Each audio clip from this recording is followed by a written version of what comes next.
Now, let's get this corrupt cop, because he's been drinking. That cop has, yeah. That police officer's intoxicated, I can tell.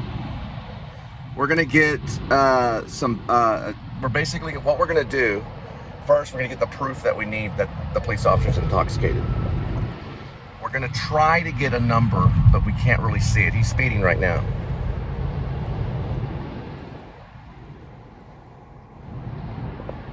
So we are getting proof that he is intoxicated. Someone did just lane change right in front of him. We're not going to be able to get what we need for proof, but we do know where he's at. Okay, there he goes. That's a police officer. He is intoxicated. I don't know what type of drug or alcohol that he's on, but he is drunk. And here's where it's at. Okay. So the time is 8:32. We're gonna go radio. So we go radio. It's Monday, March 31st. The location is right here. We're right there on the highway. So it is Purple Heart Trail, Dallas Drive. Intoxicated police officer. Someone did pull in front of him, and he didn't do anything. They made a wrong lane change right in front of him, and nothing was done. I could tell just by seeing it immediately. I could tell he was been drinking. So we do need to get in touch with Denton Police. I don't think it was a state trooper. It might have been Trooper Bell. That's the one that locked up. Right, that Trooper Bell was the one that locked up Linda. His name was Trooper Bell, State Trooper Bell. So it could have been him. We don't know because we were not able to get a badge number. I was going about 70 to see if I could get a badge number, but that's as much as I can push it, guys. I'm sorry. I can't go any faster than that. So I do not recommend chasing police officers or anything like that, but if you can get a cruise number on a drunk cop and turn it into the local department. Guys, they do drugs now, yeah. Police officers actually do drugs. They're actually drunks. They have a problem with alcohol. They're like everybody else. And if a police officer's out there drinking, they need to go to prison immediately. Yeah, they would go to prison immediately. They wouldn't get a second chance. They wouldn't get a third chance. They would immediately put them in prison. They don't have the right to drink and drive at all. They could kill somebody. Now, do police officers use their lethal sidearm while they're drunk and kill somebody? Most cases, they're under the influence. When they kill somebody, they're under some type of influence. They're not under God's influence, let me tell you that. They're not under Jesus Christ's influence. They're on a drug influence or an alcohol influence. Most of them are, okay?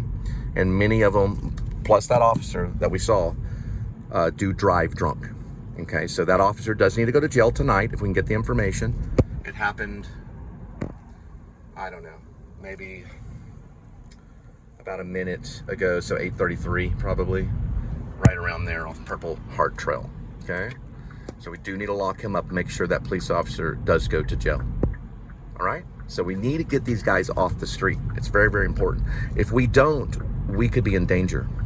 Our society could be in danger. Now, they've already proven that many of them have overdosed. They have footage of it, video. There's been police officers that have overdosed and have even died in their department. They have photos of it, where they've come across them overdosed on some weird fentanyl or something. So it does get into the department, and there are alcoholic police officers that do drive drunk. And there are also, now listen, the reason I know this is because I'm going to be honest with you guys. Okay, I'm just going to be honest. I'm just being honest. When I was a substitute teacher, this is when I found out Foster Harrington, who was a United States Marine, when he died, because he died in the Sunni Triangle in the second tour. When I was a substitute teacher, okay, I taught school for Keller school districts for a little while.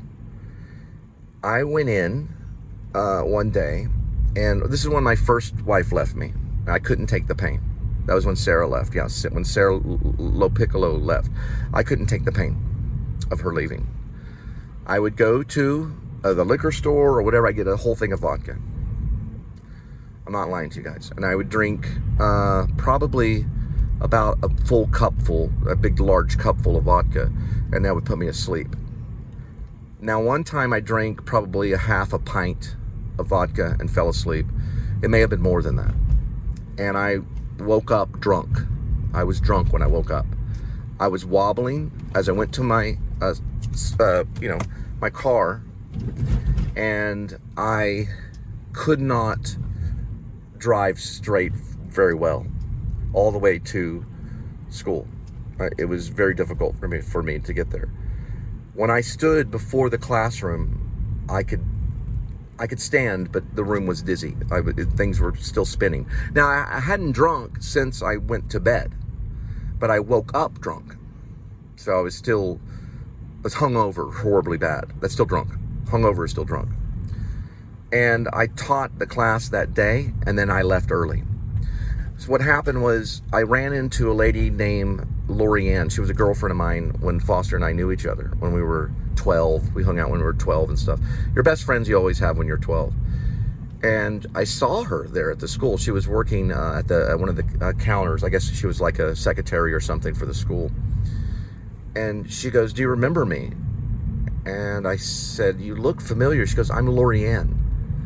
I said, "Lori," and I sat down because my wife had just left me, like literally like a month before all this happened, and I was substitute teaching.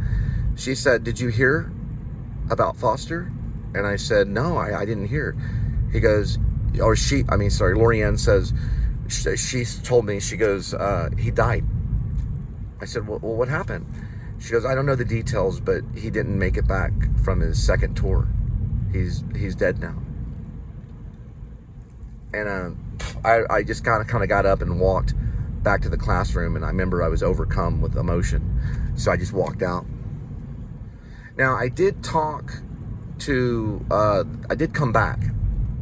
I drove all the way back to Crowley, and I just kind of sat there on the couch, and I think I may have eaten something. Then I drove all the way back to Keller, and the assistant principal wanted to talk to me.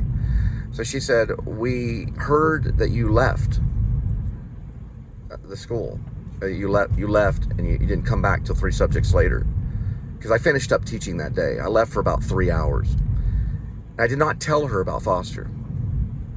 I said, one of my friends got stranded, and I had to go pick them up, or they would have been stranded. She said, "Well, what you did was heroic, but you can't do that." And I never went back and taught at Keller School District again. You cannot just get up and walk off as a teacher, because those students did not have a teacher. They sat in the classroom alone for those 3 periods until I got back. They switch, but they had to sit in the classroom alone. And that day I was drunk most all the day because of that vodka. Now, I have drunk alcohol since. I've had alcohol since, but I do not drink on a daily basis. I have never drunk alcohol this whole year since this year started. I have a mixed drink every once in a while on a blue moon, like every once in a while. But I do not drink on a daily basis. I don't buy a case of beer. I don't buy a 6-pack and go home. I'm not a drinker. The reason why some of those cases of beer are in the vlog is because Linda likes to drink. She drinks Bud Ice, or she'll drink Natural Light, I think is what they call it. And every once in a while, she likes to get one of those 99 things, watermelons. They're like, you get them at the liquor store. They're little tiny shots. She likes to get those too every once in a while. And then she drinks that sometimes with her beer. I don't. I have not had a single drink this entire year. January, February, March. Yeah. On January of that last year, I had 1 drink. I drank a it's like a hot, not a hot damn, but it's like a hot damn. It's called a Fireball. I had 1 Fireball on New Year's Day, and it's just not a big one. It was, just a regular small little 1-shot Fireball that you could just put in a little shot glass, and that was it for the whole year. So I'm not a drinker. I'm not like, hey, look at that bum over there drinking beer. Look at that bum. I'm not like that. I know to have a glass of wine is a blessing. I know it is a blessing to have a glass of wine. I was raised Baptist. We like grape juice. I'll occasionally drink an energy drink, and they're against energy drinks. The church is. They don't like Red Bull. Yeah, they don't like Monster or Red Bull. And I feel bad for drinking an energy drink, but it does help me stay awake to do editing. But I do not drink on a daily basis. I never have. I don't crave it. I'm not a beer drinker. I'm not the type to bring it home. I'm not that type of person. I'm just telling you how I am so that you know. Okay, I'm not against drinking, and if I did become president, I'm not going to go into prohibition probably, but I'm going to look at going into prohibition in certain areas. Alaska does have some prohibition, and we're going to look at where we need to go into the country and say, look, this place needs to be dry. This place needs to be dry. This place needs to not have marijuana, and this place can have it maybe recreational. That'd probably be California. I'll probably keep that the same. Because listen, California, if you want to get marijuana and go, you can't drive on it. You can't drive on marijuana. You cannot drink alcohol and drive. You'll go to prison. And same with marijuana. You cannot smoke marijuana and drive. You'll go to prison. You'll go to prison, I promise you. And that's all 50 states. Now, it is illegal in California to smoke marijuana, according to the federal law, but the state approves of it, and that's the state's mandate. That's what the state wants. That's what they feel is what is legal, and they can buy the marijuana and smoke it. That's fine. It's not going to happen in Texas. Marijuana is not going to be a recreational drug here in Texas. It'll never happen. Not until the cows come home. It'll never happen. So Texas is going to stay the way that it is. And if you smoke marijuana anywhere, you'll be breaking the law.